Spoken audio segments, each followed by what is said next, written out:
देवियों और सज्जनों, भाइयों और बहनों, boys and girls, young and old, friends, Romans, countrymen, it is my honor, my privilege to welcome on the AnubhavTalks Podcast, India and Delhi Capital's fast bowler, Ishan Sharma. Ishan, welcome to the show. Thank you so much for अरे inviting me, अरे Anubhav. ये कौन ईशान शर्मा निकला? ये कौन ईशान शर्मा निकला? I thought the India pacer was coming. I thought the same. Bro, good to see you, man. Lovely to see you. Thank you so much. Thank you so much. You know the difference between that Ishant Sharma and you in the spelling. I know that. I tried cricket once, but then that ended up hitting my eye. Like the ball hit my eye. That's why I got the specs. So I thought, okay, I'll never really try it again. So the only difference in the spelling is the fact that he has a T in his name, in his first name. It's Ishant. Right. You are Ishan. You know what the T signifies. You know what the T stands for. What does that stand for? The T stands for tall. वो 7 foot का है, you're 5 feet. Right. So it's good. You know, it's apt. It's appropriate that you don't have the T in your name. Right. It's like 1 plus 60. the other difference being the fact that, you know, he might have 300 plus test wickets, but you have close to 100K subscribers that he doesn't have. Yeah. So I think you should give yourself a pat on the back. Yep. Nearly there, right? 97K, 98K last 97K right now. Yeah. 97K right now. Fuck, dude. I mean, over the last, I remember like 2 months pehle, 3 months pehle, this was before the start of the IPL. I mean, every now and then I check your channel, you know, because you post content regularly, nearly every second day. And I remember looking at your channel, you had like maybe 60K, 70K or something. Then Abhi recently, a couple of days back, I checked your channel. I'm like, wait a minute, he's raised to close to 100K, boss. It has been crazy. Like the journey from 0 to 1,000 was completely crazy. And then once I got to 50,000 subscribers, that to 100K was just like super fast. Like in the last 30 days alone, we've gained like 30K subscribers. So yeah, it's been crazy. That's brilliant, dude. You know what that reminds me of? Have you heard of course you've heard of him, Ali Abdaal? So he put out a tweet or some post where he talked about his YouTube growth, and it took him 52 videos in total to reach 1,000 subscribers. Yeah. And then since then, you know, it's been exponential growth. I think now he's sitting on like more than 2 million plus subscribers. But it took me 78 videos to get to 1,000 subscribers. It took you 78 videos to get to 1,000 subscribers. Wow. And it took me 180 days to do that. On the 10th how many of June, days? 180 days, like half a year. 180 days. That's commitment, dude. That's tenacity at its finest. Yeah, like this is a lesson that I think everyone should learn at this age, I think. And look, we definitely want to talk about many lessons. Like, you know, first thing that I'll ask you is typically what is the first question that you're asked on like interviews and podcasts that you've been on? What's like the most common question? Yeah, I think that the most common one would just be that, how am I so consistent, right? People just look at my channel, they look at the videos, they look at the time that it took me to get here, and then they just start asking me that, how do you do this? So let's avoid that question. Okay, we'll start with something else. Okay, instead of actually, I don't want you to go in autopilot mode, because I'm guessing you've answered that question many times. So we'll get to that question, but I'll ask you a slightly different question right now. You know, this is off the script. Bro, you're 19 years old. Okay. Yeah. This is your what, in your second year of college, third year of college? Second year in college, yeah. Second year of college. It's a Saturday night. Bro, why are you not getting drunk right now? I don't know. It's just like the upbringing that I've had with the parents that have raised me. We just never really thought about things like that, like, you know, cigarettes. So are you trying to say my upbringing was poor? I don't know.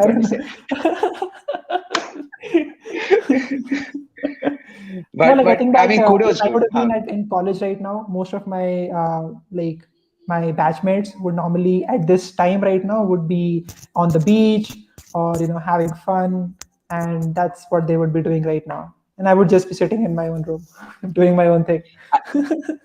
Especially because your campus is in Goa, right? Is it in the heart of the city? Is it close to the beaches, close to the pubs, close to the bars? Close to the beach. So it's like 10 minutes drive distance to our beach that we have over there. So I'm guessing other students, you know, other campus students or other people in Goa might be chilling at the beach, drinking the margaritas, drinking the drinks, but Ishan Sharma is probably, sitting on a bench on the shore and with his laptop and doing some work from there. Yeah, exactly. That's the image of how I want to be look like. But look, man, to each his own, to each her own. Different strokes for different folks, and based upon the formula that you've been applying, it certainly seems to be working. And there's living you're living proof of that. Yeah, that is completely right. I just like try to experiment as much as possible on YouTube, as well as whenever I'm learning something new and I'm implementing that with my clients and also. Yeah. Bro, एक चीज बोलो तो देखो in the title of the video, ठीक है, I described you as a YouTuber-cum-Entrepreneur, and I put YouTuber before entrepreneur because I think you started off on YouTube and then slowly but surely expanded or created and then expanded multiple businesses of yours, and I'm guessing you're probably using YouTube as a platform to further streamline your businesses, expand your businesses. True. But tu kar kya raha hai ye bol, because I know you're doing lots of different things. Okay, you're a co-founder also, you do freelance work also, YouTubing of course, a couple of other things that you're doing on the side. So what is keeping you busy, on a day-to-day basis, on a week-to-week basis? Right. First of all, I am trying to build up this venture I'm working on called as MarketUp. It is a content creation agency. So what we do is that we work with high growth startups and we work on building their YouTube channel. So their YouTube presence, whatever I've learned on my channel, I sell them that, saying that, hey, look at this. This is the progress that I have had. And I've also worked with some other channels like Able Jobs and other ones. And so whatever progress I have had with these channels, I can also try to replicate some of that on their channels. So that's sort of what I do. And they just look at the growth, they look at the consistency. So they know that I am committed to what I say. So they just welcome me with, So they just say, you can join. You might be welcoming them. Oh, sorry, they might be welcoming you with open arms. Mm-hmm. But do you welcome clients with open arms, or are you very selective? Because hopefully sooner rather than later, maybe you talked about high growth startups. Maybe ek din mera bhi ek high growth startup hoye, whatever that means, okay? And maybe I can be one of your clients, if I'm selected by the great Ishan Sharma. Mm-hmm. That can definitely happen. So what we do is that we only work with companies that are funded, basically, right? So the thing is that we work more on the branding aspect of it. So it's not just about conversions, you put 1,000, you get 2,000. It's more about long-term branding and how can we build that using social media platforms. So that is sort of what a lot of companies that are not funded, they sort of miss out on that because they just don't have the capacity to do that for the long term. But yeah, that's sort of, we are working on that. And Ishan, soon, in this chat, me, I think you've seen a few of my live streams. We definitely will be, chill. If I have your permission, then maybe a bit politically incorrect also. Hasi mazak karenge, definitely, as opposed to getting overly technical about things. I definitely want to know Ishan Sharma, the person, in addition to, of course, understanding what your professional endeavors are. I want to understand Ishan Sharma, the person. And more importantly, I want to understand, bro, what is it that makes you tick? I want to really delve into the tapestry of your psyche. Samajh rahe? Because as a 19-year-old boss, and look, I mean, of course, right now, I'm only comparing you to me. Okay? Right. But by comparing you to me, I see a stark difference, comparing what you are doing as a 19-year-old compared to what I was doing as a 19-year-old, and kudos to you. I can't imagine doing everything that you're doing and juggling so much at the age of 19. That's one of the reasons why in the description of the video, also in the thumbnail of the video, I'm pretty sure a lot of people may have seen, I described you as the most daring 19-year-old that I know, and that's a massive statement, coming from a humble person, but a massive statement coming from me.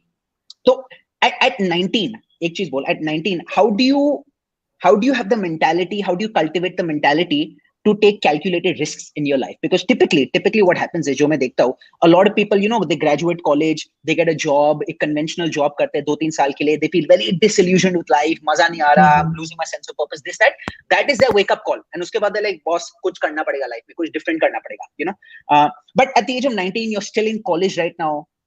like where did that I don't know, like what was the genesis of your entrepreneurial journey? What prompted you to take this path? Was it like something that happened overnight? Was it like a mini epiphany, or was it something that you had planned, since the time you were, I don't know, 14, 15, 16, 17?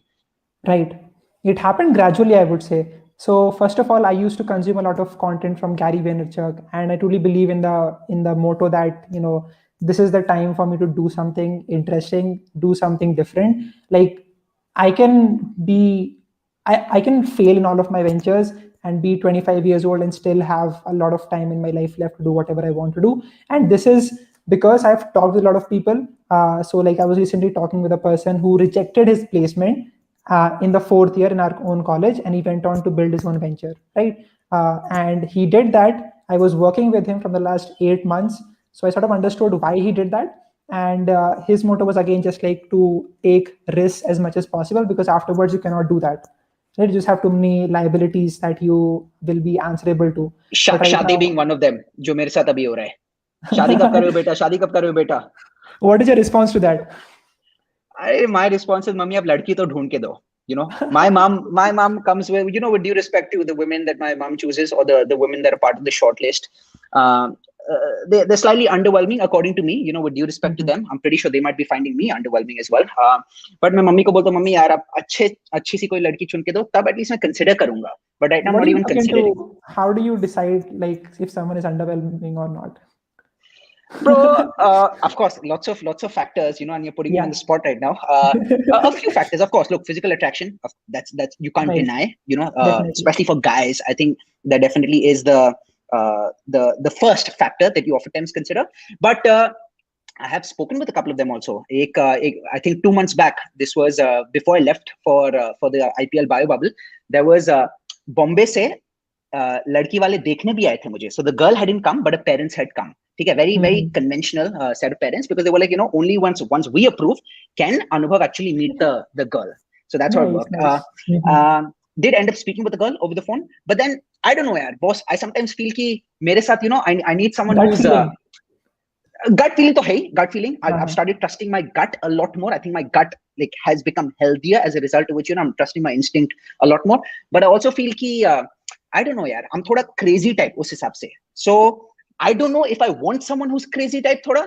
Maybe that's how we can complement each other, and that's how she can perhaps, accept some of my quirks. Or sometimes people say, opposites attract also. So maybe I need someone who's not. I don't understand what that means. Like, how does that really work? Bro, I might be 28. I might be good at certain things, but I'm certainly a rookie when it comes to women. So Ishan, I think, as in when you learn things, you should teach me, because I'm a complete dummy when it comes to women. I'll learn something from that. I'll have to pick a book for that. sorry that I digressed. But go on talking about your mentality, your decision making. You met this person who then guided you. You had lots of conversations with him. So yeah, I mean, like he wrote a great article. So what happens is that in our college, we are heavily focused upon software development jobs, right? Do the 4 years of college, then get a good package from FANG, Facebook, Apple, Amazon, top tech companies. And once you are there, just relax once you get there. I literally have talked with people who are working in the top tech companies in Dublin, in California, and they just like, they work and then they get home, then they just watch Netflix and then they go to sleep. That's what their schedule is. And for me, that doesn't give me enough purpose.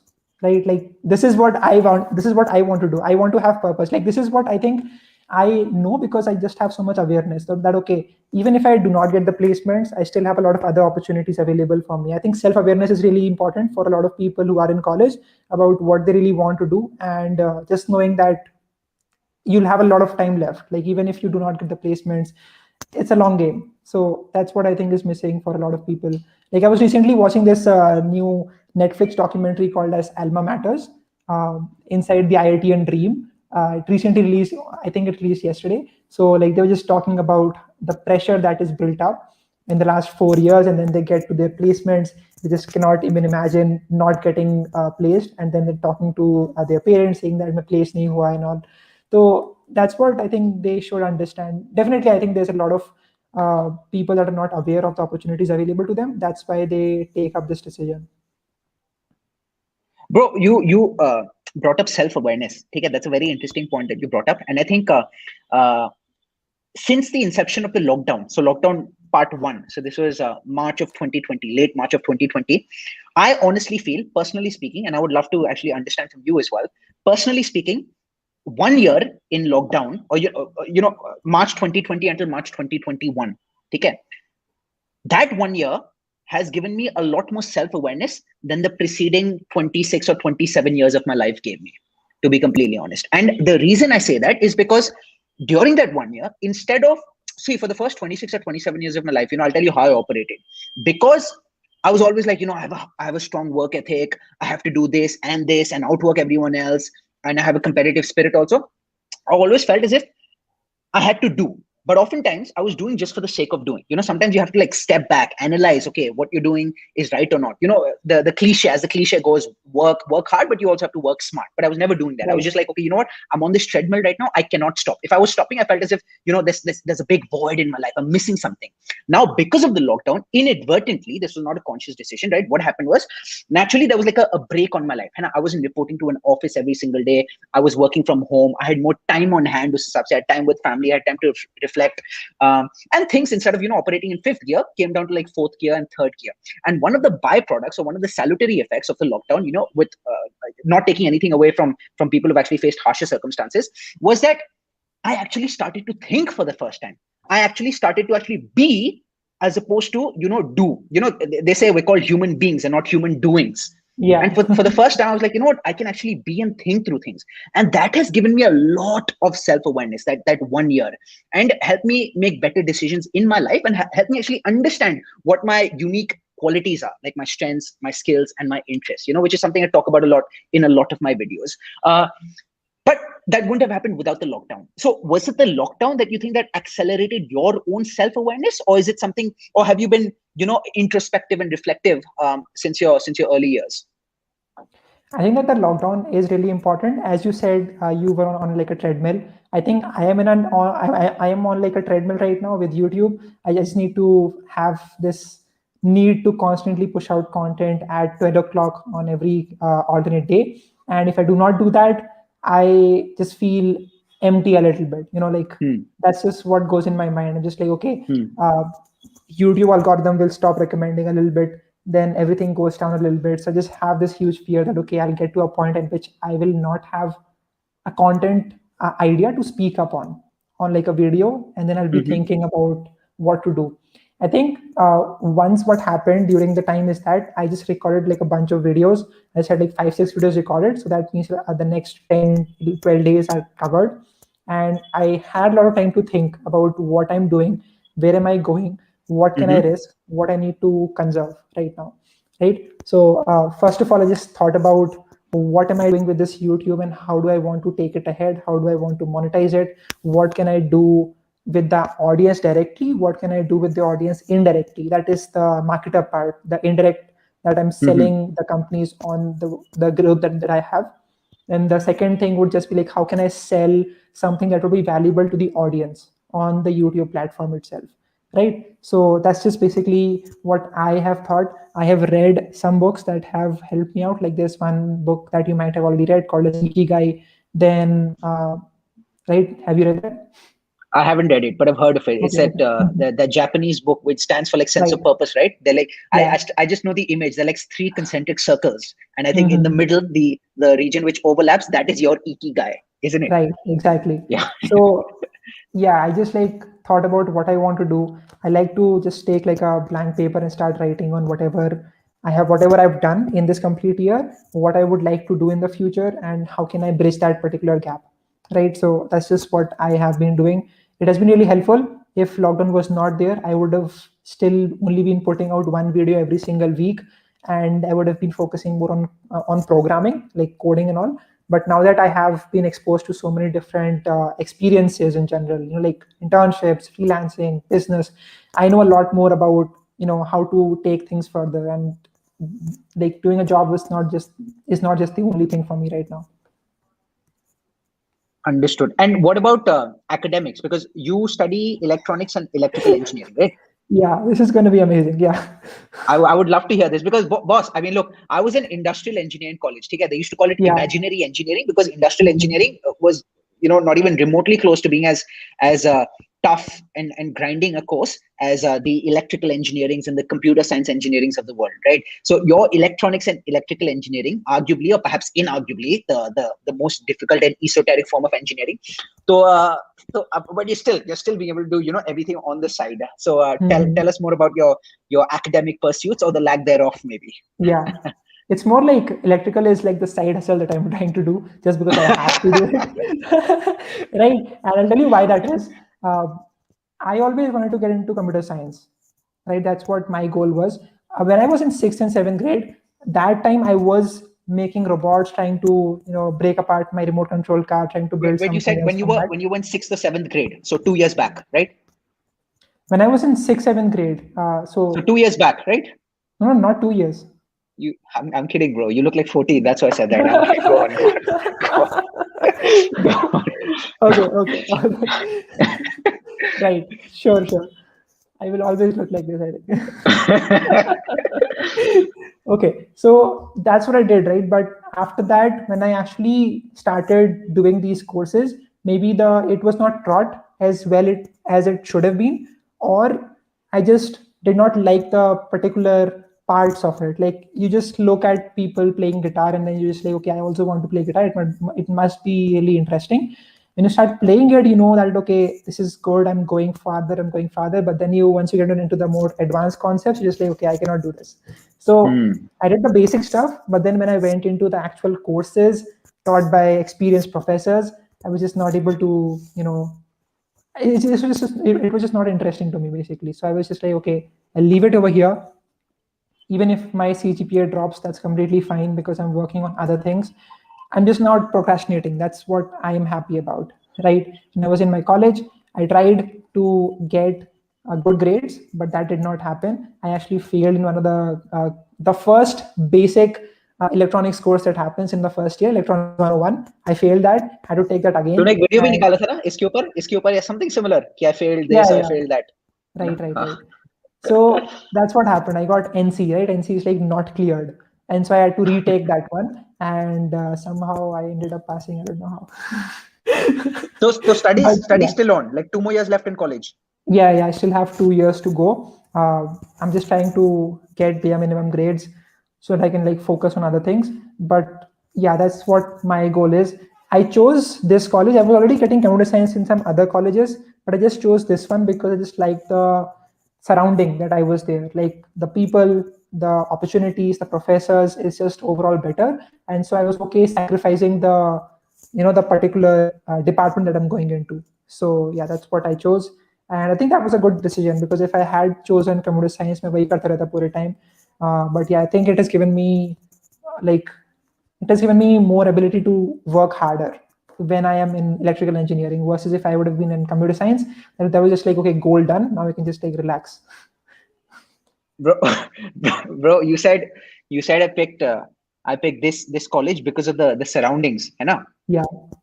The Bitscore college. So Mhm. I thought you were about to say when you said surroundings, I thought you were referring to the beaches, the waves, the I have booze, I have and been to the beaches for 2 times when I was in my I think I stayed in the Goa campus for about 8 months or so, huh, and over there I went to the beach 2 times, and it was fun, like it was good, but I just had this desire to okay, I have to do something, I have to do something, like that burning desire to okay, this is not a time for me to rest, I need to get something done because IT हुआ नहीं था, so just like अब कुछ करना पड़ेगा to compensate this, so yeah. bro. So I don't think you know anyone that should work you like this. Like, I think I've worked too hard and like, I don't know, like I enjoy it. I'm happy with this. But if other ones, people look at this and they just try to do the same thing that I'm doing just because it huh, makes me to where I am, then they might not huh. like it. So yeah. Bro, but I'm also guessing. I know this sounds very, very cliche, okay? But this reminds me of something that one of your heroes, Gary Vaynerchuk, talks about. Okay? Mhm. I remember watching 2 years back. Even I was addicted to Gary Vaynerchuk for a couple of months. I was in Delhi. I didn't know what to do. I was doing some shitty corporate job at some shitty fintech startup. उस समय मैं भी, padne lag gaya Gary Vaynerchuk. I read one of his books. I'm crushing it or something like that. Or I was watching a lot of his videos. That's when he was really blowing up also on YouTube on content creation. And he mentioned something very. He mentioned this in a very simple way. Yet I think it applies to a lot of people. And it really resounded with me. So what he said was, he said ki a lot of the times, if you're coming back from the office and you could be doing other things, you could be pursuing side hustles, hobbies, or doing what you truly love to do. One of the reasons why, once you're back home at 6 p.m., you don't feel like doing it is not because you are lazy. It's because you're uninspired. And that oftentimes happens because the 8 or 9 hours that you spend from like 9 o'clock or 5 p.m., 9 o'clock to, 9 o'clock in the morning until 5 p.m. or 6 p.m. have really sucked you dry, have sucked the soul out of you, have made you lifeless in so many ways. And so that's why you come back, you're inspired. So you still want to perhaps, pursue that side hustle or whatever you want to be doing on the side, or, look for that a solid job that you think more aligns with your unique qualities, but you're just uninspired because the 9 or 10 hours that you're spending at the office have made you into a zombie. And so the reason I bring this up is because you talked about how your life could be very extreme, right? You're going all out, like pedal to the metal, full throttle. And you mentioned that, it might not be meant for everyone, but I'm guessing the reason you are able to do that is because what you're doing right now is what provides you with that inspiration or the shot in the arm that you need to continue going. So you feel as if, whatever you're doing in terms of, maybe working 24/7 or working as much as possible throughout the day, sacrificing lots of other things, you feel that's a good enough price for you to pay for the rewards that you're reaping for yourself and for the change or the benefits that you're bringing about to society. I'm pretty sure a lot of people must be writing to you on a daily basis or commenting on your videos. You get emails, exactly, saying, "Hey, Ishan, you've done this for me because of this." I think you recently posted something also, right? As a freelancer, they start their own career as a freelancer. And when I look at that, I'm just like, okay, this is why I need to continue doing this. Because if I can inspire, let's say, 1 lakh students who are, let's say, 18 to 22-year-old in college, imagine what they can do in the future for our own society, right? Like a lot of people are worried about, a lot of people are unemployed right now. If they can utilize this opportunity that freelancing brings to them, I think they can do wonders for themselves as well as for the country as a whole, right? So I think that is what is really good. And of course, you have the monetary aspect that is always there. So yeah. Bro, but isn't that beautiful? Isn't it such a beautiful feeling? Because look, with the numbers and everything that you have and everything else that you're doing apart from YouTube, I know you're touching way more people than I am touching. But kabhi kya hota, I might be really sleepy. It might be close to 1 a.m. or close to midnight, and I'm about to pass out. Kabhi kabhi sone ke pehle your willpower is low. Ek baar Instagram check kar lo, ek baar ye check kar lo, aur kuch karne ka man nahi kar raha. So this happened a couple of days back, but I'm not just talking about this instance. It's happened oftentimes as well. I'm like, I open up my Instagram, and then all of a sudden, I see like someone who slid into my DMs, someone who's DM'd me saying, "Hey Anubhav, thanks to your videos or thanks to the ebook or ebook of yours that I bought, I just ended up getting an internship with Citibank this summer in New York City." And all of a sudden, bro, from being absolutely sleepy and feeling as if, like you have no fuel left in the tank, you get that dopamine spike and you feel so good about yourself only because you're like, dude, I'm actually making a tangible difference to the lives of people that I've never met. And people are nice enough to actually reach out to me to tell me the difference that I'm making. Of course, I'm not blowing my own trumpet. There are very few people that attach compared to you, but isn't that a beautiful feeling? It is an amazing feeling. I'll tell you an example. Right now in my college, they are a lot of my batchmates are doing this internship for which they have to pay 70,000 to the college so that the college can give them 2 years or I think 2 months of experience at a company for free. Like the company will not pay you, but you have to pay 70,000 to the college. Now I get emails saying that, I just made my first $1,000 using Fiverr as a 12th grade student, right? And that blows my mind.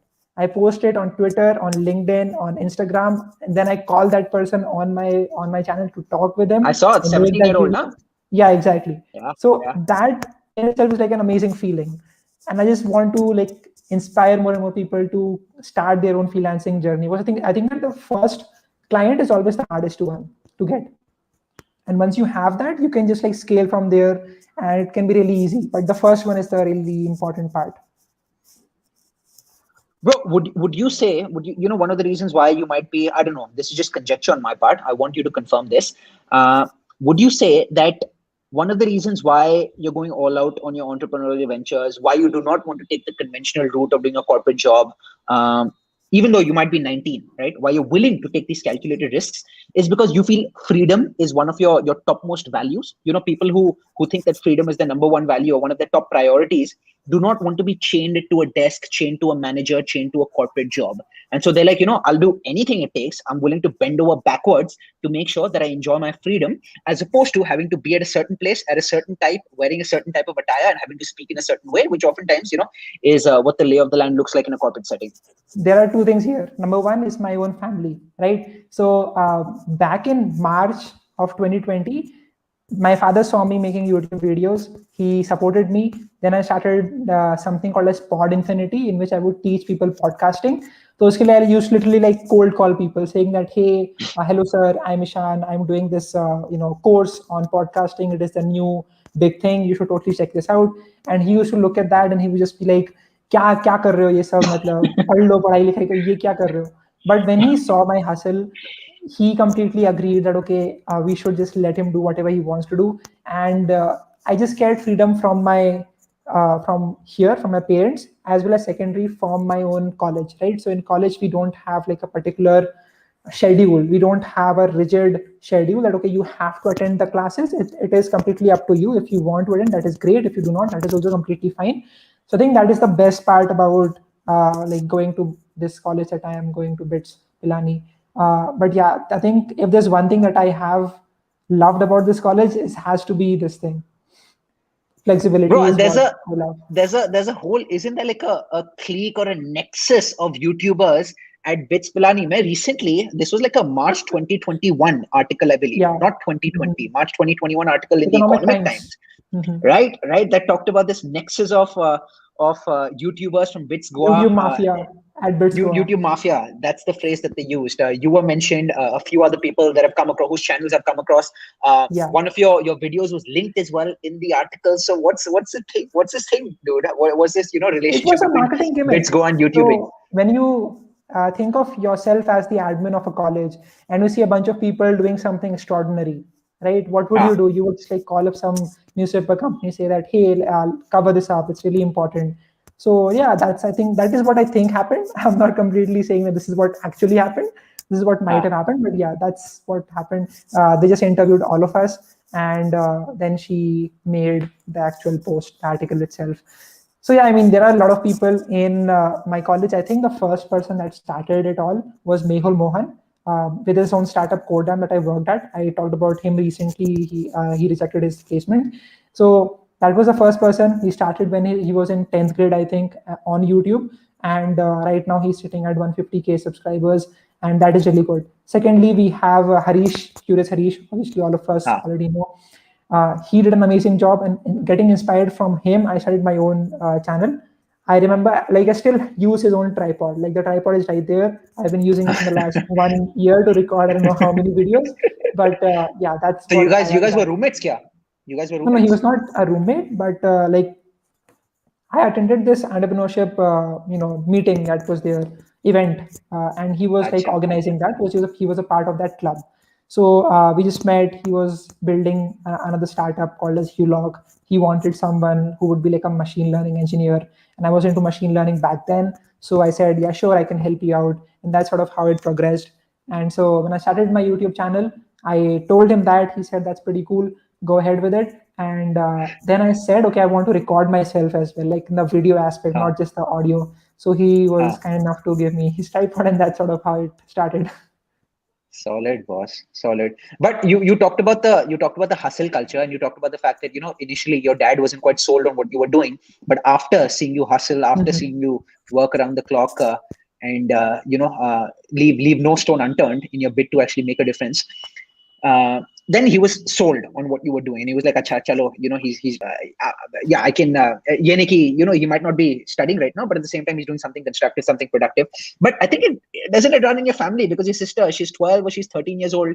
One of your YouTube videos, I think it's probably one of your most viewed YouTube videos, close to 500,000 views now. Views, it's gonna hit 5 lakh. It's crazy. I didn't even anticipate that. that was the lowest production quality video that I could have ever made. We just did one take and that was it. I think in the background some cooker, uski seeti nikal rahi hai and all that. People are commenting saying that "Arey, do seeti nikal gayi, band karo usko jaldi se." Right. So yeah, I mean, crazy things happen on YouTube. You cannot even imagine what video can take you where. Like I made 3 videos on Python tutorial, like just teaching people Python programming language. And the next thing I know, people from Unacademy are calling me, even though that video has just gotten like, 50 or something, 100 odd views, right? And I'm getting cornered by this huge company, and they tell me to start like teaching people about Python on their platform. So yeah, I mean, YouTube is like a crazy place to be at.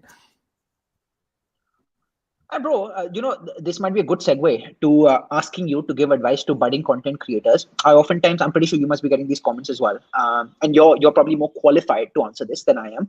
I get questions talking about, okay, Anubhav, what advice would you give to budding content creators who want to start their own channels, or not just their YouTube channels, or whatever? They just want to broadcast the message out there through Instagram, LinkedIn.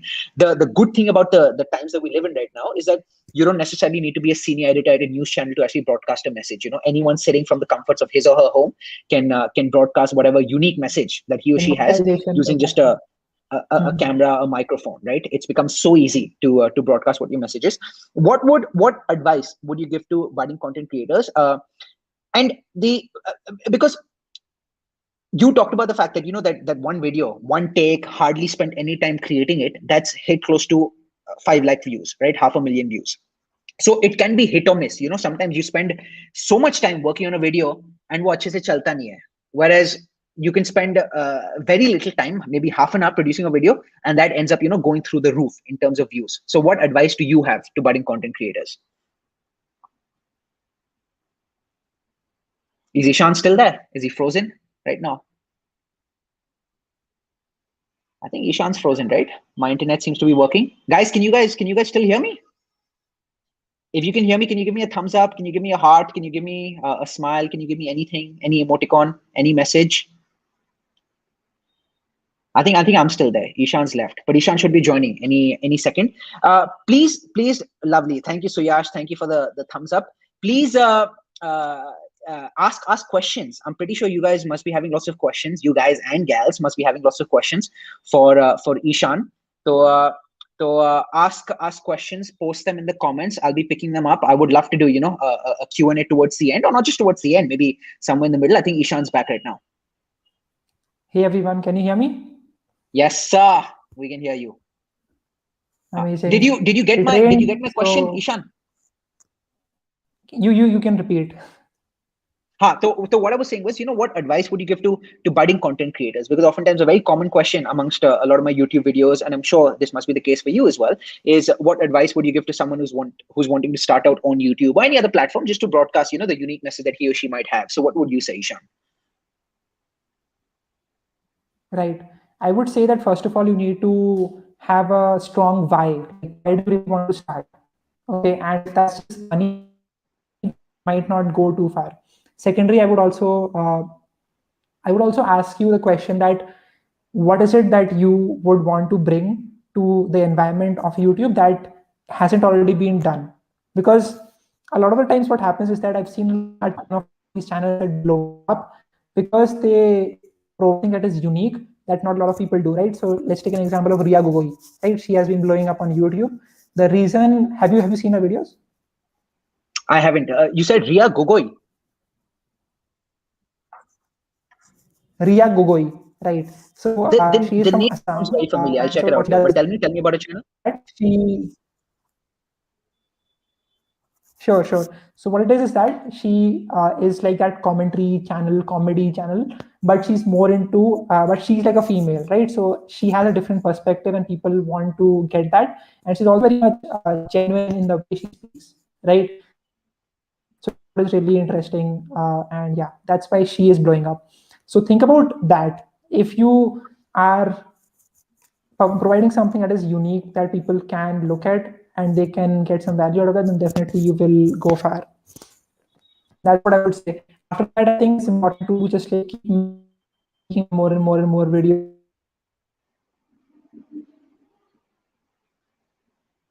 I think you might be stuck again, Ishan. So you mentioned that continue making more and more videos, है ना? And I think that's a very pertinent point. I'll continue and we'll wait for you to come back. I think that's a very pertinent point. And I don't always practice what I preach, and shame on me for doing that, because oftentimes I go off the grid and then come back after like a month or so. And I apologize for everyone who might be watching this right now. But I definitely want to be a lot more focused. I mentioned this in a couple of my recent videos going forward, because it's a numbers game. It's a numbers game, and I alluded to this in the past as well. You can spend day and night, you can spend an entire week trying to create a video, trying to produce a video, and that oftentimes ends up like having a very underwhelming performance. Whereas on the other hand, you can spend maybe close to half an hour on a video. Like honestly, like some of the videos that I did with my sister, with Asta Jain, it was quite literally, Asta, this is what we want to talk about. Let's just turn the camera on, right? And let's just start talking. It takes like half an hour to actually film the video, maybe a couple of hours to edit it, you put it out, and those videos end up doing much better. So I think it's very unpredictable as to like whether the YouTube algorithm will support your video or not. So I think initially, when you're first starting out, it oftentimes is a numbers game. And I think this is a note to myself, because I'm not quite playing this numbers game. I've been very unpredictable when it comes to my posting schedule, and I need to be more consistent. So this is like a kick up my backside, a reminder that I ought to be a lot more consistent. We'll probably wait for Ishan to come, but that applies to life as well, Rocky. I think you're right. I think you seem to be a philosopher, Rocky. If I think next time, we ought to have you on a live stream as well. You seem like a philosopher. Life के बारे में बात करेंगे, मजे आएंगे. If you want, we can have a couple of pegs also. थोड़ा whiskey P के आ जाएंगे. You want to smoke up as well. If you think that's going to add more profundity to the conversation, then we can definitely do that as well. Ishan bhai, aa jao. But until then, the beautiful people who are watching right now are keeping me preoccupied with the even more beautiful questions. Kasiswar Reddy Gayam, that's a very exotic name.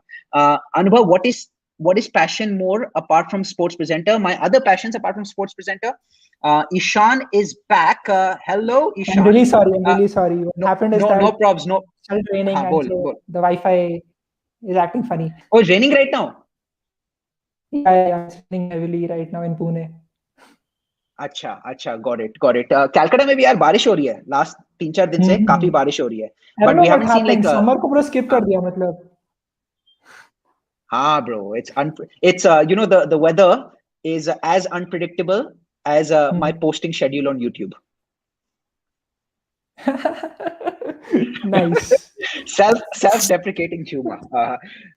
So Ishan, you talked about I think your last point being that it's a numbers game, है ना? So you have to post as much as possible, because शुरू में I think you might have to maybe, of course, without compromising on quality, you might have to maybe give a little bit more importance to quantity, just so that you can ascertain or understand what is working and what is not working. Exactly. And then उस हिसाब से you can probably maybe end up picking a specific topic and discarding other topics that don't quite work, and I don't know if you were there when I mentioned this. I don't quite practice what I preach, but I think this is a note to myself. This is a reminder to myself, ki Anubhav, practice what you preach, as opposed to being fickle and capricious when it comes to your YouTube game. Yeah. It's really important to practice as much as possible on YouTube, particularly. You just learn so much from the audience. When they watch your video, they will definitely tell you what is working and what is not, and you can see it in the stats. Like another important part would be to get really focused on the stats, on the YouTube stats that you have. Go into the retention, go look at the CTRs, how well are the thumbnails performing, try to improve on that. You learn a lot about psychology of a person who's looking at a YouTube video, deciding to watch it or not. So I think that is really important. Mr. Beast talks about this really well. I have learned about thumbnails and retention from Mr. Beast, and I think he is just an amazing guy. Like what happened is that he started a company called as getjuice.com, creativejuice.com, right? And so he did that to basically invest into creators. And so he'll be doing checks between $10,000 to $100K. And so he's basically saying that he will create like a business, YouTube as a business for individuals. Then he'll take like a 20% stake, and he will provide these funds like a proper business would, right? Startup funding type. So I got contacted by them. I will be having a meeting with them on, I think, by the end of May. So yeah, I mean, it's interesting what is happening with them. Oh, seriously? So they contacted you. They reached out to you. They contacted me. Yeah. Wanting to potentially invest in your content creation business. They want to have a 30-minute call, just trying to show what they are doing right now, and Okay. if we would be interested to like collaborate. Let's see what happens. They would have like a dashboard in which I could see what is like the total worth of my channel. I don't know how they will calculate that, but that is sort of what they are saying. Got it. Solid, bro. Solid, man. Congrats and good luck. Good luck for that that meeting. You spoke about the viewer psychology. You spoke about viewers, and speaking of viewers, there are a few questions. So Deepu here asking us, what is the thin line between confidence and overconfidence? I'll answer this first. Then Ishan, over to you. Overconfidence, Anubhav Jain. Confidence, Ishan Sharma. Go on. I don't know, bro. I don't know exactly what would be the thin line between. I just think that I have confidence because I have a proof of I have proof of what I've done previously. That's why I am confident. Overconfident would be what I was when I was in my first year of college, saying that "Arey, main to koi bhi company fold lunga." Like I don't care about. Right? I think that is what a lot of students that are entering college have. Just the mindset that okay, once you have gotten into a great college, you can also crack like a huge placement. So yeah. Again, I'm not like really. I have not learned a lot about psychology. I don't discuss too much about that, so I might not be the right person to answer that. Books that inspire you. I'll add a part 2 to this question. You talked about Gary Vaynerchuk being like a massive inspiration for you, but other personalities whose shoulders you've stood on and benefited from. Right. I think that Steve Jobs documentary, there is like a book that he has. I just read that, and that was really interesting of how what happened to him happened to his daughter as well, right? And then at the end, he realized that he cannot just keep doing the same thing that happened to him, and so yeah, he took care of that. And basically, that's interesting. After that, I think just the life story of Masayoshi Son is really interesting to me. The life story of founder, Masayoshi Son. What founder is he? SoftBank. Okay, SoftBank founder. Understood. So what they do is they invest in some huge companies, have businesses, but right now they have these huge vision funds, $100 billion funds, right? They will invest. What he does is it's funny, right? So people say that what happened to one founder is that the founder pitched the company to Masayoshi Son, saying that okay, they're looking for 2 million as funding, and he said, I will give you 200 million, but first you need to tell me why do you need it. And if that is not good enough, I won't even give you 2 million. So he's like some huge, like really interesting personality of how he thinks, what he does. Definitely, he has made some like mistakes in investing in WeWork and all, but yeah, lots of things to learn from him. After that, I think Robin Sharma is really interesting.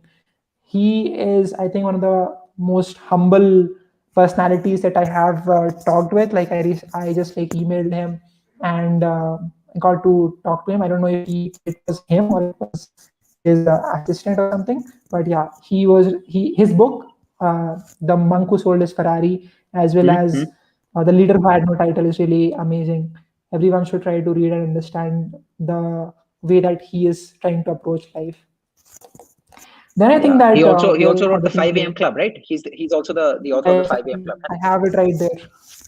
I think the 5 a.m. Club was more fluffy than his other books, but yeah, I mean, definitely he has another book coming up.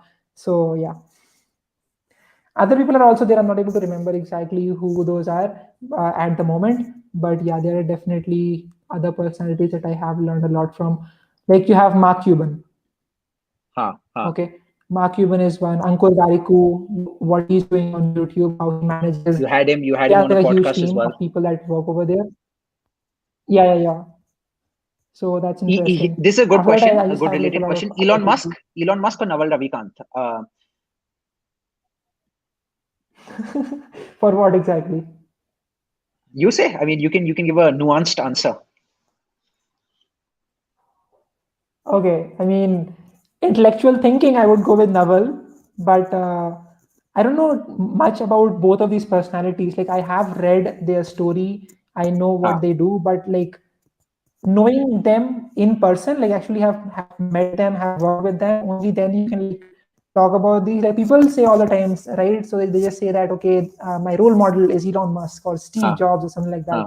We don't even know what their real lives are looking like. We only see their the life that they want to portray outside to the world. But I would say that if someone asks me who is my role model, I would definitely say the parents that I have or some people that I'm working with right now.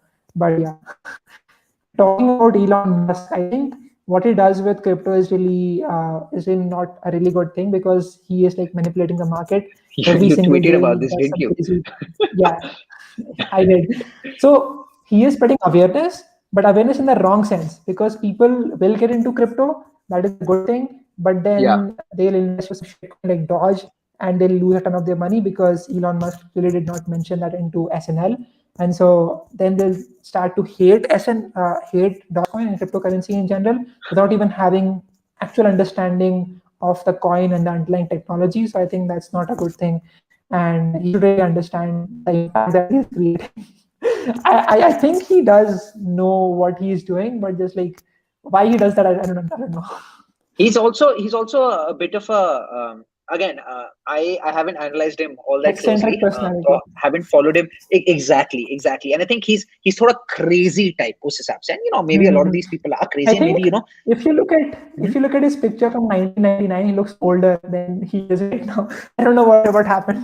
Uh, It's like when you get richer, you like aging slows down. You actually it reverse aging, or something like that but happens. but but then But then yeah, the force that counteracts that is getting married. Oftentimes बोलते हैं शादी के बाद मेरे सफेद बाल वफेद बाल he'll uh have जाते divorce. हैं, मतलब people age exponentially. But उसकी अभी recently शादी हो गई, but he's still looking young and dapper, isn't he? Exactly, like उसको 1999 में देखिए, he just looks like a 60-year-old dude. I don't know what happened. There's this one interview of him when he sold his startup for I think $400 million, and then what he did right after that. Right, so it's like a 3-minute interview. He's just like he bought like a really fast car, McLaren F Formula One car, and then he's just chilling with his girlfriend, and that's really good. That's solid, dude. Whatever floats your boat. And someone saying, Amrit Kumar here saying, Ishan, that's a very mature answer. 19 years old ka banda hai, but still giving so many mature answers, which is why I think my verdict is that Ishan, and I think this beautifully sums up, how I feel about you. And this beautifully sums up everything that you've talked about in this conversation as well, in a very mature manner, as Amrit points out. You might be only 19, Ishan, and 19 is an age when your balls aren't even fully developed. Yet, I feel you have bigger balls than most adults do, and that's the most supreme compliment that I can pay you. Right. Thank you so much, bro. That was an interesting compliment. Haven't gotten that much. Yeah, it's funny. It's funny. The unlike I say, unlike the physical pair of balls, the metaphorical or the figurative Mhm. pair of balls must be earned. It's not given. And I think Right. given your exploits, given everything that you're doing right now, you've certainly earned your stripes. I But a also know lot a that lot I more do to do. not A lot have more to much do, of course. experience of what life is, right? I don't know what life really is. Like I haven't experienced it. So I am careful of what I recommend to people. I don't like give advice, okay, what you should do, what you should not do. This is what I'm doing. If you want to do the same, then you can. This Hmm. is the perks, Hmm. this is the cons. You decide what path you want to take. So yeah, I think that's what I have tried to do. I don't try to be like that preachy personality just Hmm. keeps Hmm. preaching Hmm. Hmm. this is what you should do. So yeah, maybe whatever I'm doing, this is wrong. Who knows? We'll only figure it out. Bro, I love that philosophy. Absolutely love that philosophy. It reminds me of what Shah Rukh Khan once said. Shah Rukh Khan said, "Do not become a philosopher before you become rich." So Exactly. that's what Shah Yeah, Rukh yeah, had yeah. once said. And I think Right.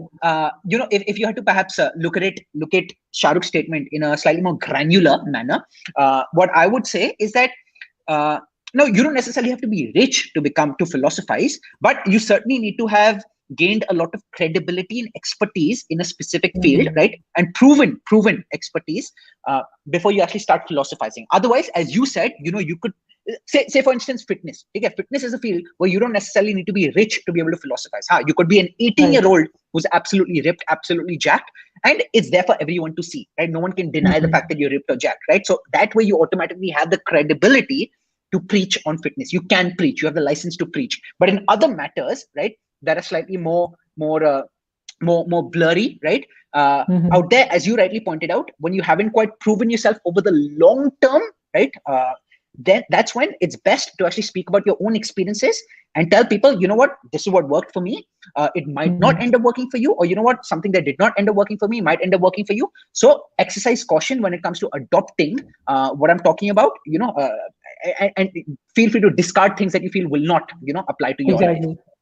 Totally agree with you. I think that people just ask me questions saying that, oh, should I go for masters, or should I go for this college? Should I take this? Should I purchase this course? And I'm just like, I don't even know your life, what you are going through. How can I recommend something to you? If you ask me, I can say, okay, if I would have been at your spot, I would have done this. But again, that's based on my own life experiences. And so that's what I've just tried to do. My whole channel, the videos I put are just like hypotheses of what I think is working with me, and can totally be wrong for other people.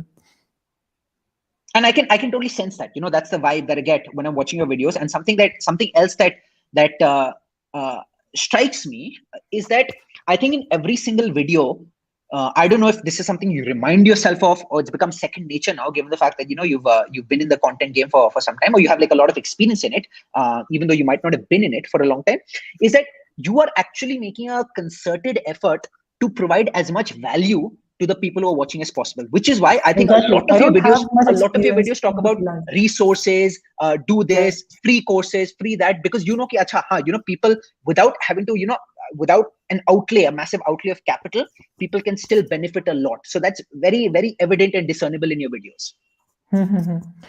I know that I cannot talk about all of these topics like masters or placements at top tech companies. So I get people who can talk about that, right? Like I got you for how can people become better communicators.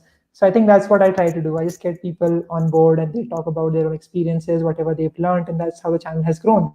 I don't credit to myself, because again, it's just about, like, look at the most watched videos. It's because of my 12-year-old sister, right?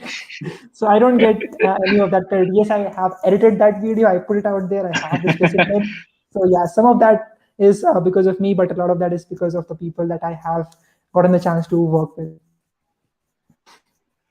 Fantastic, buddy. Fantastic. Look, dude, we're close to the 1 hour mark. Thank you so much for coming onto the channel. We'll definitely have you on the channel in the future as well. When your internet connection is less dodgy. I'm kidding. That was only 2 or 3 minutes, but enjoyed the conversation. And I'm not just saying this for the sake of saying it. I think you might be very young. You might still be you're still in your teens, technically speaking, second year in college. But there's still a lot that someone much older can learn from you, and can learn from the power of your example, based upon the progress that you're making in terms of building a personal brand, building your businesses, which are, helping as many people as possible. And I think in fact, the personal brand is a byproduct of everything that you're doing to help people. So continue doing all of that, and appreciate you having this conversation, dude. Thank you so much, bro. Thank you so much for this, this live stream. People have any questions? There were a few questions, so we covered a few of them. Let me see if there are a couple more that we can actually cover. Talk about beer biceps. Do you want to talk about that? Or let me go through a slightly more useful question. How to learn digital marketing? I think you have some knowledge, some experience in this space, don't you? I think that this is a really important part. Digital marketing is a very broad niche. Like we can just say, okay, how to be happy. It's like that. What you need to do is you need to understand where do you want to go instead of digital marketing. Do you want it to be like email marketing, or just marketing a particular product like real estate, or like brick and mortar marketing? Then you have like online marketing. In that you have so many different aspects, like Facebook advertising. There's like Google AdWords and all.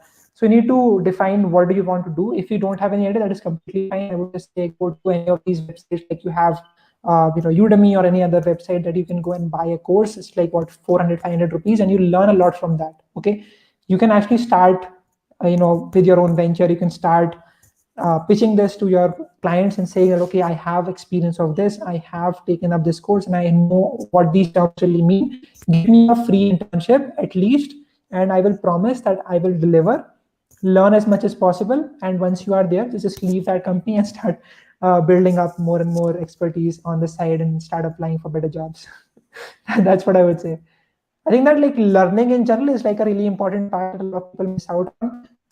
And I give this example, right? So I say that, okay, if you can invest, let's say 500 rupees into this course, you can potentially put in your time, which isn't of much worth because you are not doing any job normally. So you can put in your time, and once you have attained a particular skill, you can now start applying, and you can get a job, let's say a simple internship, 10,000 rupees stipend. And as you can see, you've made 500 rupees into 10,000 rupees.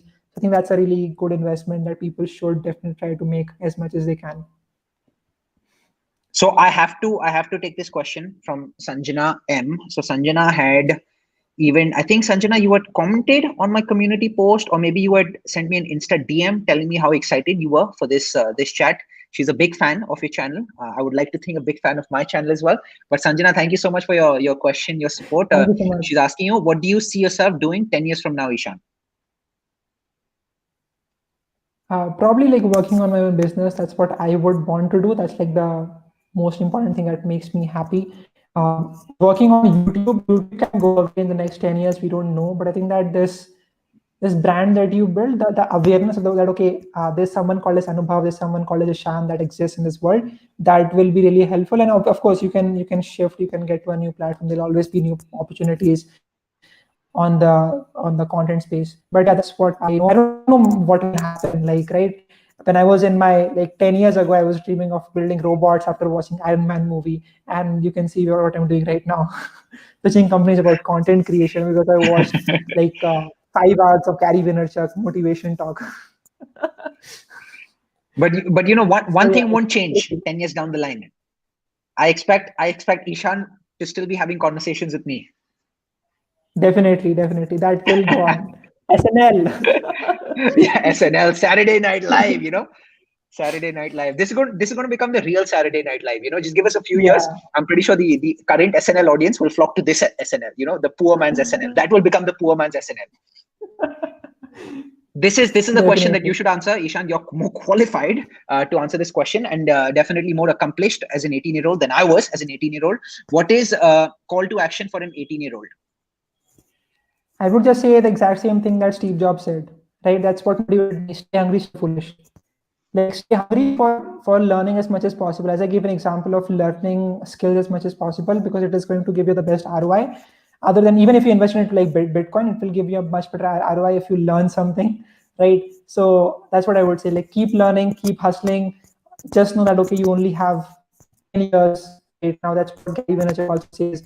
And if you can make use of this time, there'll be some great opportunities for you for your entire life, I think. Network with people as much as possible. Email as much as you can every single day. Follow up with them. I followed up with Ankur Variku for 8 months. Every single month I used to get an email saying that, hello sir, I'm doing an interview right now. I would love to talk to you. This is where I am at right now. So he literally saw my journey starting from 3,000 subscribers to where I am right now at, I think like 85K. And that is when he said, let's do it, man. Brilliant. So he was replying me every single month. He was saying, okay, not this time, let's do it another time. He said yes, and that's how it happened. Just keep messaging as much as you can. You'll definitely get a chance with whatever you want to do. Exactly. And when Ishan is saying messaging, he means, sending these emails, not messaging on Tinder and Bumble. Yeah, exactly. You dirty fools. Okay. Yeah. No, like relationship advice, I don't know what to do with that, because I don't have much experience. The only experience that I have was like when I took someone to like a restaurant, we had like a nice dinner.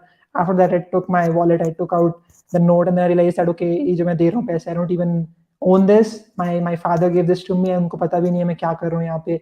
So like, it makes no sense for me to like spend this, right? So yeah, that's what I said. I just had khana nahi khate, like I have some problem, I'll just go.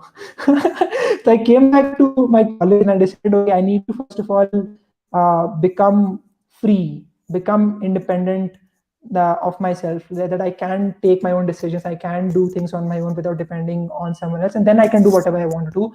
And that's why I just kept that on hold. And as you can see now, we have this lockdown, we cannot really do much with that. So yeah. But currently, as in like before the lockdown, jab lockdown nahi chal raha tha, currently Ishan's become quite the sensation on the internet. I'm pretty sure there must be lots of women knocking on your door, maybe literally as well. Yeah, so how are you handling all this excessive fame and attention, Ishan? they know me. They know the YouTuber Ishan. They don't know the Ishan. Like Ishan as a person and Ishan as a YouTuber. There are some differences. What's the difference, Ishan? I'm going to put you in the tight spot. What's the difference? No, but people just don't know me completely. I think the thing that I have done is that I just talk so much about opportunities and learning something. I have not expressed myself as a person enough. So people look at me, they just see a part of my personality, which is completely great.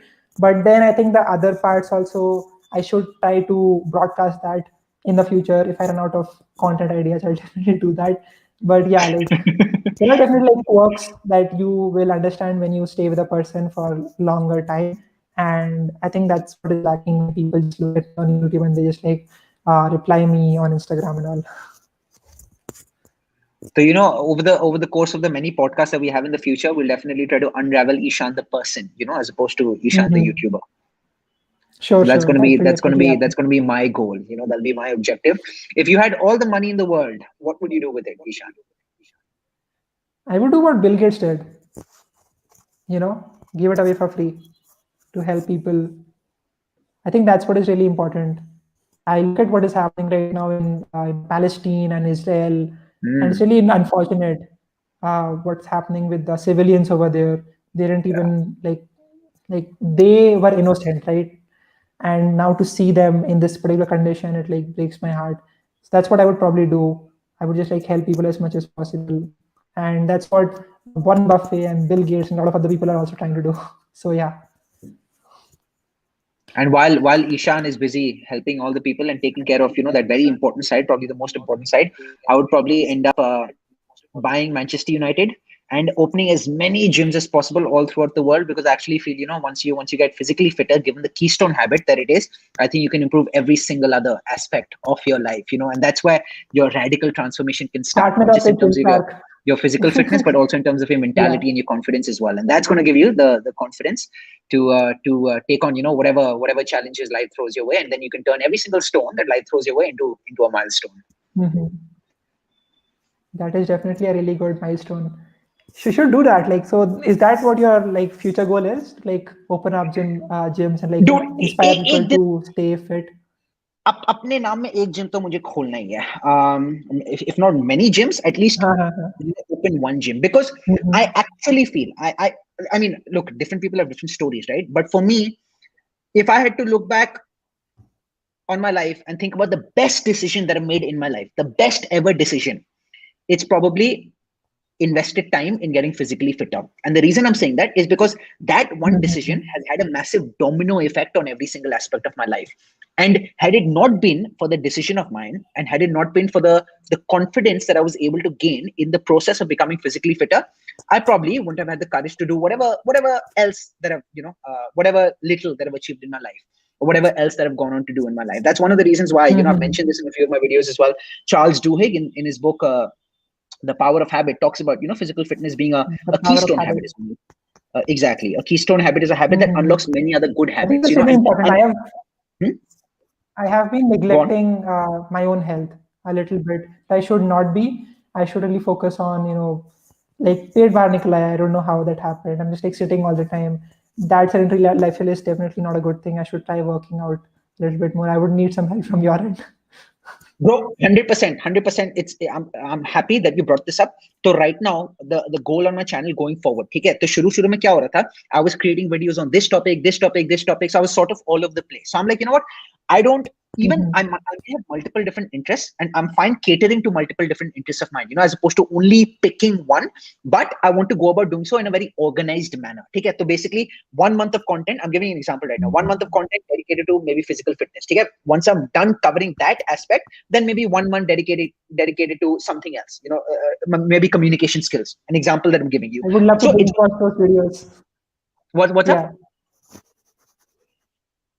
I would love to binge watch those videos on physical fitness.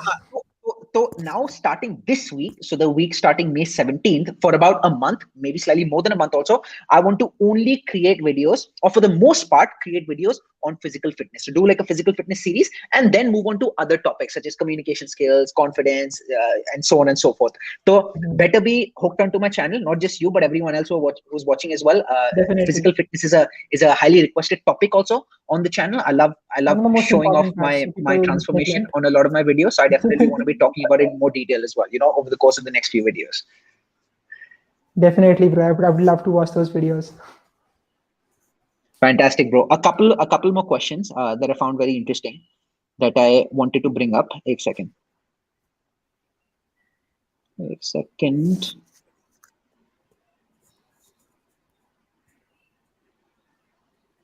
Book recommendations. Okay. Bro, I had this on my list. I have this on my. Raghav, thank you so much for bringing this up. How do you manage your time? How do you stay productive? How do you do it? Given the fact that you're juggling so much. I schedule everything. That's it.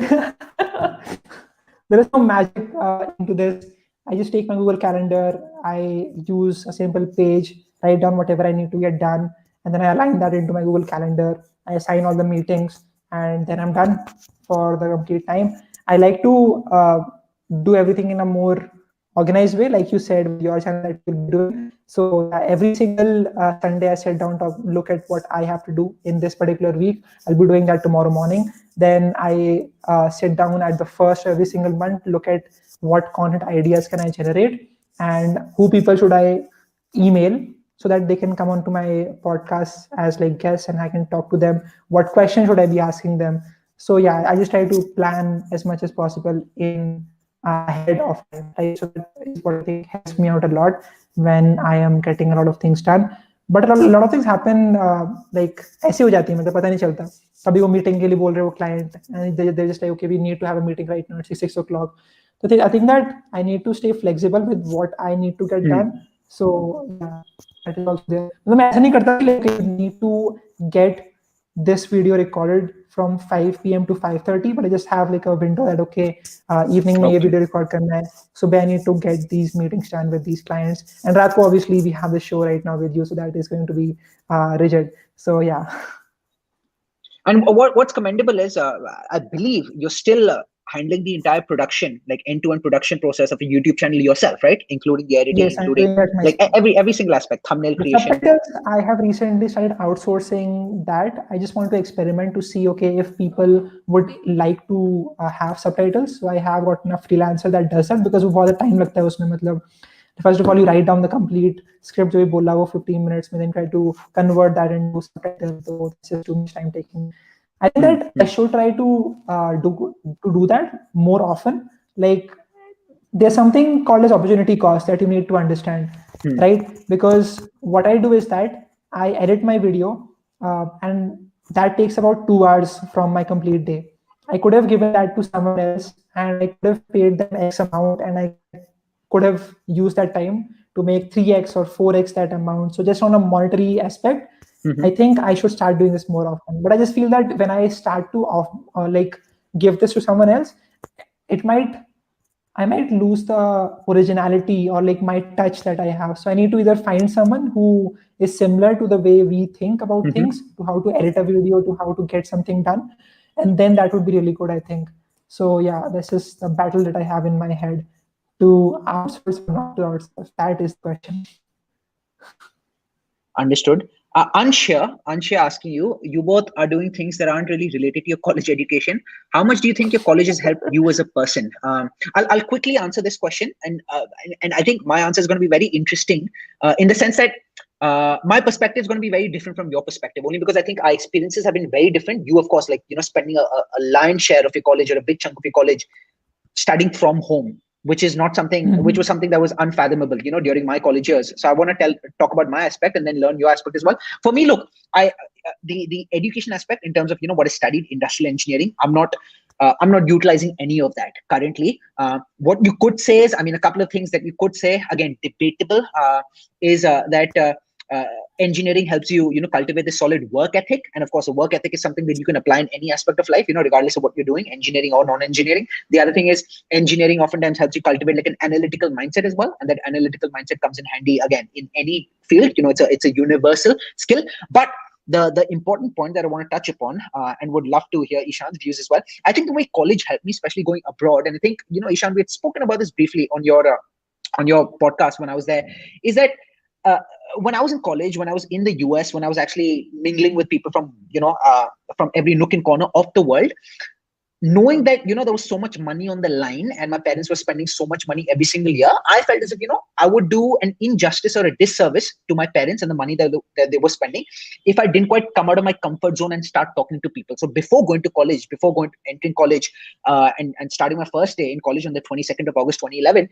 I was very shy, very, very reticent. But then slowly but surely I started coming out of my comfort zone, speaking with people from Brazil, from South Africa, from this, from that. And that helped me a lot in terms of my confidence. And I think that's what's been the most useful aspect about me having gone to college abroad. Now I want to come to you, because for you, a lot of people talk about the fact that, college mein wo jo saathi hote hai, the friends, the kinship that you experience, that's something that makes the college experience very beautiful. But that's not been the case for you, apart from the first 8 months, I believe, right? So how have you been coping with that? Is that a big void that you're experiencing in your life?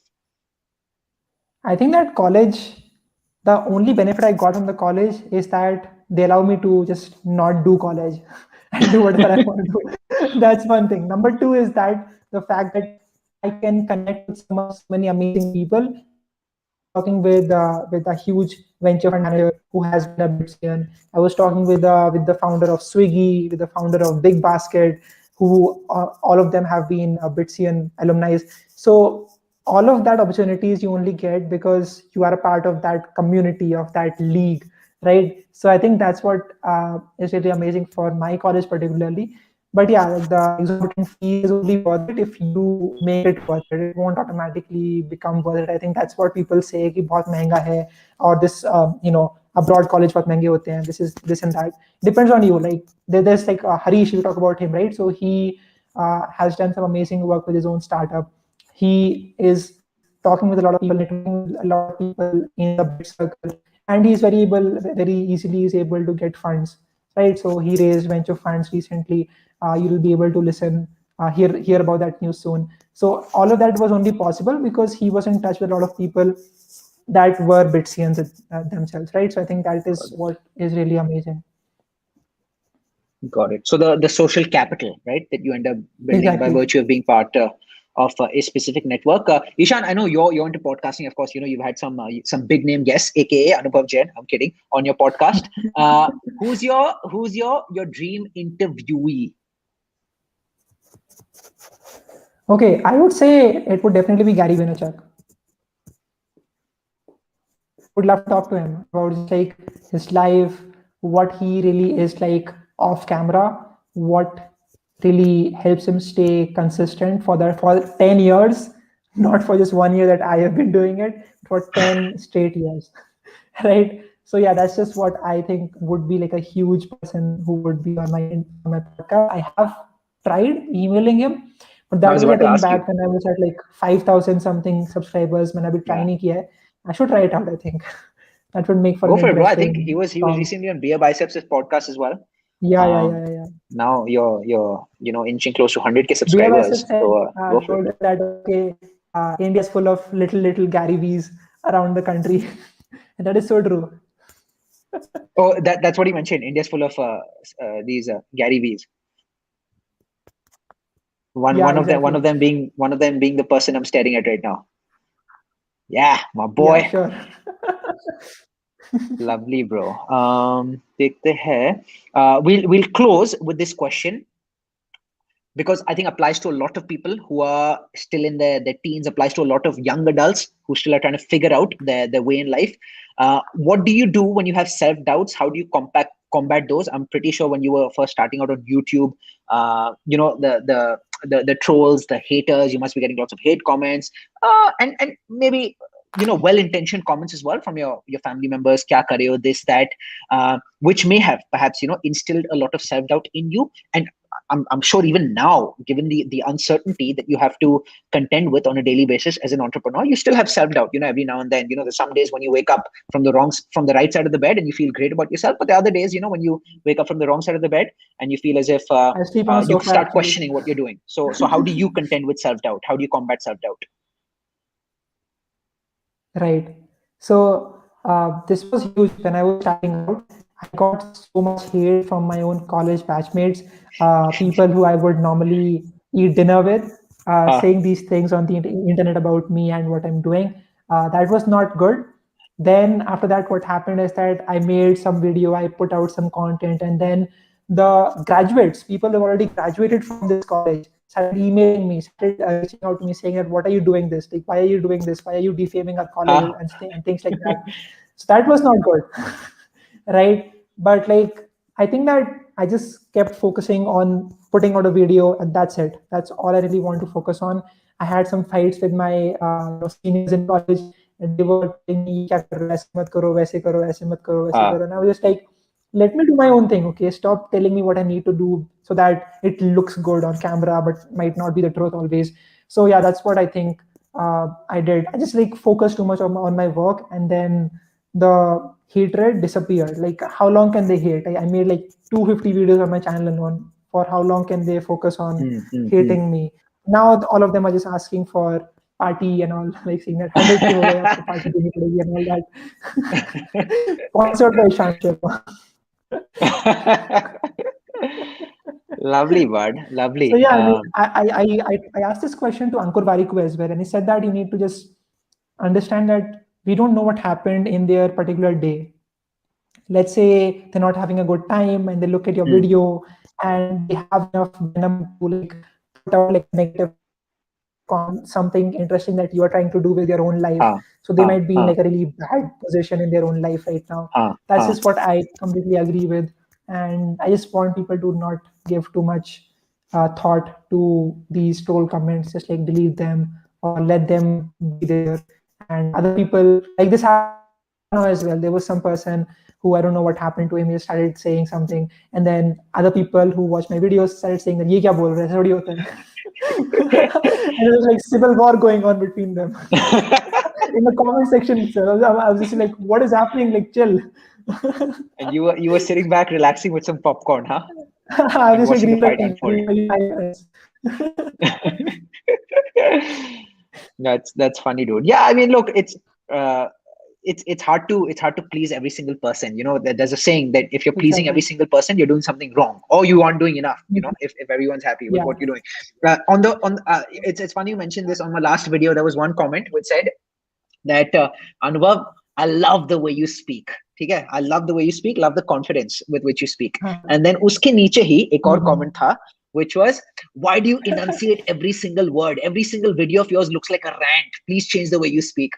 So I think that beautifully sums up how capricious, how fickle, the people can be. And I think you have to exercise a lot of caution in terms of, knowing which piece of advice to actually, pay a lot of heed to versus which ones to actually, silently discard and not pay too much heed to.